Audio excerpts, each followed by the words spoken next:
Hello food lovers, welcome back to mister Kamli kitchen. வீட்டில் எப்படி ஒரு ஆட்டு ரத்த பொரியல் செஞ்சுருக்கீங்களா? ஒரு தடவை இந்த ரெசிபியை ட்ரை பண்ணினா கண்டிப்பாக மறுபடியும் செய்வீங்க. இப்போ நான் ஆட்டு ரத்தத்தை நல்லா மஞ்சத்தூள் போட்டு வாஷ் பண்ணி வேக வச்சு குட்டி குட்டியாக கட் பண்ணி எடுத்து வச்சுருக்கேன். நம்ம ஈஸியாகவும் செம்ம டேஸ்ட்டாகவும் ஆட்டு ரத்த பொரியல் எப்படி செய்யுதுன்னு பார்க்கலாம்.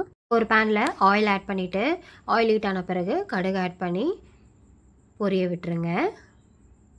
கடுகு பொரிஞ்ச உடனே உளுந்து சேர்த்து லைட் கோல்டன் கலர் வர வரைக்கும் வதக்கிக்கோங்க. அதுக்கப்புறம் 2 பெரிய வெங்காயத்தை கட் பண்ணி ஆட் பண்ணிக்கோங்க. இப்போது வெங்காயம் நல்லா வதங்கிட்டு இருக்குது. வெங்காயம் நல்லா சாஃப்ட் ஆகி லைட் கோல்டன் கலர் வந்தால் தான் ரெசிபிக்கு நல்ல சுவையாக அரோமாவும் கிடைக்கும். அதனால் மீடியம் ஃப்ளேமில் பொறுமையாக வதக்கிக்கோங்க.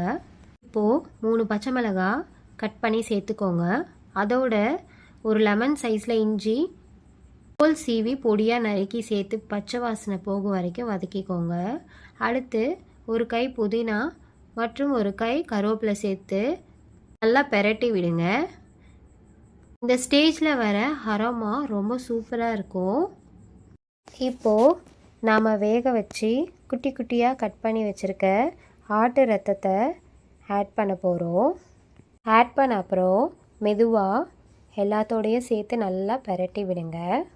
மீடியம் ஃப்ளேம்லேயே வச்சு நல்லா பெரட்டி விட்டுக்கோங்க. இப்போது தேவையான அளவு உப்பு சேர்த்து கலந்துக்கோங்க. நல்லா மெதுவாக பெரட்டி விடுங்க.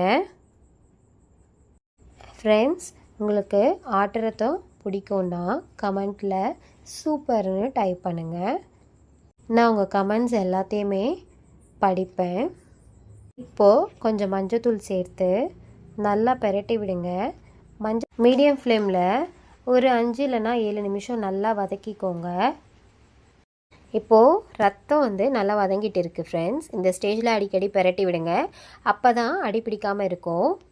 நடுவில் ஒரு தடவை டேஸ்ட்டு பார்த்துட்டு உப்பு கம்மியாக இருந்தால் இந்த ஸ்டேஜில் கொஞ்சம் உப்பு ஆட் பண்ணிக்கோங்க. நல்லா பெரட்டி விட்டுட்டு கொஞ்சம் நேரம் மீடியம் ஃப்ளேமில் வதக்கிட்டு அடுத்த ஸ்டெப்புக்கு போகலாம். இப்போது 2 ஸ்பூன் மிளகுத்தூள் சேர்த்து நல்லா பெரட்டி விட்டுக்கோங்க. பெப்பர் ஃப்ளேவர் தான் இந்த பொரியலுக்கு தனி சுவையை கொடுக்கும். மிளகுத்தூள் ஆட் பண்ணிவிட்டு இப்போ நல்லா பெரட்டி விட்டுக்கோங்க. மெதுவாக பெரட்டி விடுங்க. நான் கொஞ்சமாக தேங்காய் எடுத்து துருவி எடுத்து வச்சுருக்கேன். கடைசியாக கொஞ்சம் இப்போது துருவிய தேங்காயை சேர்த்து 1 நிமிஷம் பெரட்டி விடுங்க. இந்த தேங்காய் சேர்க்கறதுனால பொரியலுக்கு ஒரு நல்ல சாஃப்ட் டெக்ஸ்சரும் தனி சுவையும் கிடைக்கும். இப்போ மீடியம் ஃப்ளேமில் பொறுமையாக நல்லா பெரட்டி இடுங்க. பெப்பரு, இஞ்சி, புதினா, கருவேப்பிலை, தேங்காய் எல்லாம் ஒன்றா சேர்ந்து இந்த ரத்த பொரியல் ஒரு ஃப்ளேவர் கொடுக்குது. ஃபைனலாக கொத்தமல்லி தூவி பெரட்டி விட்டுக்கோங்க. அவ்வளோதான், டேஸ்டியான ஆட்டு ரத்த பொரியல் ரெடி. வீடியோ பிடிச்சிருந்தா லைக் பண்ணுங்கள், ஷேர் பண்ணுங்கள், சப்ஸ்கிரைப் பண்ணிவிட்டு பெல் ஐக்கானை ப்ரெஸ் பண்ண மறக்காதீங்க. பை. Happy cooking.